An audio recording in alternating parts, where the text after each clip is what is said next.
semana pasada nosotros fuimos oyentes de un anuncio hecho por el Ejecutivo en torno a un programa que iba a revolucionar la educación en Chile, particularmente lo que tiene que ver con la educación básica y la educación media. Al respecto, yo me permito decir de que esto no es tal, de que efectivamente lo que se está tratando de vender por parte del gobierno hacia la ciudadanía, de esta idea de revolución en educación, tiene poco de eso. Son más bien recoger iniciativas que ya venían de gobiernos anteriores y que van, por cierto, modificando ciertas cosas, pero en ninguna parte se ve un cambio profundo en la estructura ni en la forma en cómo hoy día se está haciendo educación. Porque cuando nosotros hablamos de educación tenemos que entenderlo en dos ámbitos que son fundamentales. Uno que tiene que ver en cuanto a la administración, leyes orgánicas, quiénes son los sostenedores de los colegios, cómo se financia la educación, y lo otro tiene que ver con ámbitos pedagógicos, la formación de los profesores, los deberes de los padres y de los alumnos y un montón de otros temas, pero de carácter exclusivamente pedagógico. Entonces nosotros hemos escuchado con estos anuncios del gobierno algo que tiene que ver exclusivamente con temas pedagógicos, formación de profesores, incentivo a los profesores, incentivo a los alumnos, que está bien, pero si de verdad queremos hablar de una revolución en la educación, no podemos dejar de tocar el primer tema, que dice relación con la administración, y que a mi juicio gran parte de la mala calidad de la educación que se brinda en este país es producto efectivamente de esa mala administración, porque quien hoy día tiene los colegios públicos a su cargo son organismos muchas veces pequeños y con pocos recursos y sin una dotación técnica que te permita poder planificar un programa pedagógico a nivel comunal. Las municipalidades no tienen por qué estar brindando este servicio cuando debería ser el Ministerio de Educación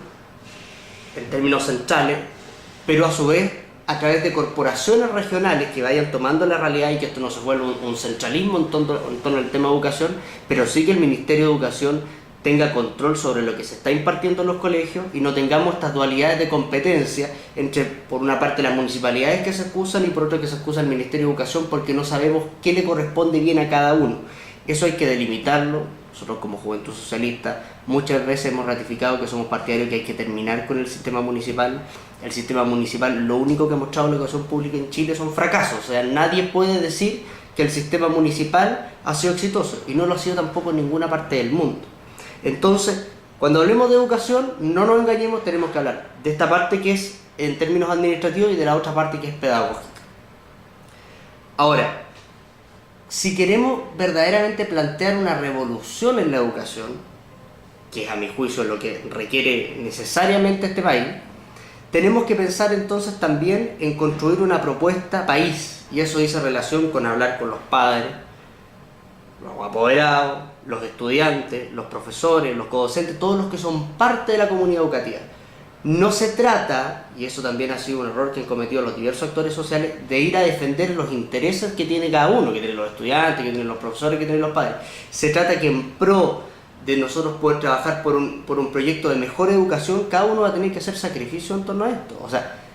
Obama lo decía en su campaña presidencial en Estados Unidos, que esto se trata también, y Sarkozy también lo recalcó, se trata de derechos, pero también se trata de deberes, y ahí los estudiantes tenemos que hacer algo con eso. A los profesores también debe ser aplicable, o sea, yo lo personal no estoy a favor de que un profesor que se esfuerza en preparar sus clases, de que efectivamente prepara su clase en términos pedagógicos, gane exactamente lo mismo que aquel que llega y dicta en clase. Sé que la mayoría de los profesores se esfuerza por hacer una buena clase y eso tiene que ser recompensado y no podemos medirlo a todos con la misma vara, ni pagarle efectivamente a todos por igual porque no tienen la misma calidad y no tienen la misma vocación para poder dirigir sus estudios. Entonces, en ese sentido, yo creo que el gobierno tendría que llamar a una mesa de diálogo real en torno a que el Parlamento tome estas iniciativas que están hablando los actores sociales y podamos tener un proyecto de aquí a 2-3 años, porque hoy día incluso los proyectos exitosos que nosotros conocemos en términos de educación pública están exclusivamente relacionados con resultados en las pruebas nacionales, el CIMSS, la PSU, y yo a mi juicio creo que nosotros no podemos evaluar la buena o mala calidad de una educación exclusivamente por si tengo buenos o malos puntajes en la PSU o en el CIMSS. La realidad social en nuestro país es muchísimo más complejo que eso, y la educación pública por lo demás tiene que cumplir una función mucho más amplia que dejar a las puertas de una persona o no a la universidad. La educación pública tiene el deber, a diferencia de la privada, que lo puede hacer si lo quiere, tiene el deber de formar ciudadanos, y ahí estamos muy alejados en torno a lo que está haciendo nuestro Estado. La formación de personas ciudadanos, y más aún sobre todo en los colegios humanistas, deja mucho que desear. Hoy día incluso el Ministerio está proponiendo bajar el número de horas de historia, y entiendo la necesidad que hay de poner más horas de castellano y matemática, aunque no las comparto, pero las entiendo, por el hecho de que habrían otros ramos que sí podrían ser suprimidos en vez de historia. O sea, tenemos el caso de que nuestro país, a pesar que en 1925 la Constitución separó el poder de la Iglesia con respecto al Estado, aún tenemos un ramo religioso, y un ramo religioso que por lo demás es muy concentrado en una religión, que es la católica. Son pocos los municipios que tienen la capacidad de poder tener profesores de las distintas ramas religiosas. Yo creo que al colegio no se va a aprender religión, al colegio se van a aprender técnicas, se van a aprender formación ciudadana, y hoy día el gobierno está poniendo eso en una balanza y está diciendo de que para efectos del colegio con platas públicas es más importante enseñar una religión que enseñar formación ciudadana. A mí eso me parece que va absolutamente en contra de lo que nosotros pretendemos como educación pública, y que por lo demás es un tema que se va a venir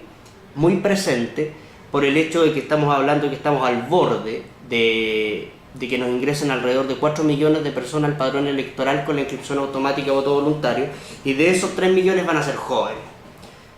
Y si no va a haber ningún incentivo en términos obligatorios a ir a votar, sino que va a ser esto absolutamente voluntario, requiere efectivamente de que nuestros estudiantes, de que nuestros ciudadanos, especialmente los más jóvenes, que son la mayoría, tengan conocimiento respecto a la importancia que, por ejemplo, significa ir a votar, competencias y conocimientos básicos sobre formación cívica, y que el gobierno está dejando de lado. ¿Por qué? Porque está tratando de implantar un método, un sistema de educación que son los que ellos creen, pero que no le han consultado absolutamente a nadie, y que por lo demás creo que la visión de la derecha en este término, en términos de educación, de formación, dista mucho de lo que nosotros pretendemos en términos de una educación pública.